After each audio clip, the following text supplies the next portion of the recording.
Now we'll do the concept of hidden goodwill. Hidden goodwill means that the amount of premium or the goodwill of the firm is not mentioned. But remember students, in this case, it is always that C, the new partner, is not bringing goodwill in cash. Whenever there's a question of hidden goodwill, so that is understood that this new partner is not bringing goodwill in cash. For example, A and B are coming for the ratio, their old ratio is 3:2. C is coming for 1/5 and he's bringing 50,000 as capital. What is the total goodwill of the firm? We don't know. How much he was supposed to bring? We don't know. So now we need to calculate that. Now first we need to calculate balances of A and B after all the adjustments. All the adjustments means adjustments of reserves, accumulated losses, revaluation, except for premium for goodwill. That means leave premium for goodwill because that is not given.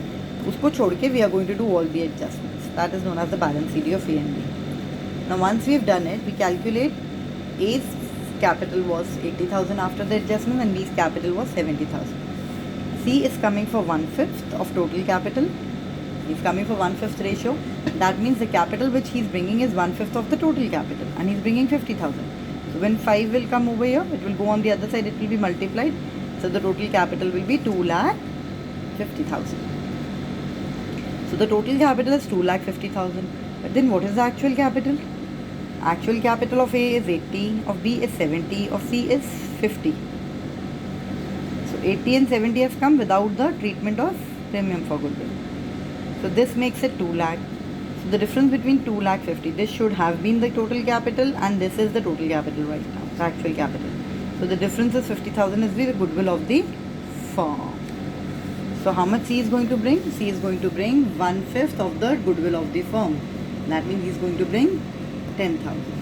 So now the journal entry will be cash account debit to C's capital 50,000 and C's current account because he is not bringing goodwill in cash. Students, mind it, I told you in case of hidden goodwill, you are going to assume that he is not bringing goodwill in cash. So his current account will be debited to A's capital and to B's capital in their sacrificing ratio. So if their sacrificing ratio is equal, so take it as 5,000, 5,000. And if it is 3:2, so it will take it as 6,000 and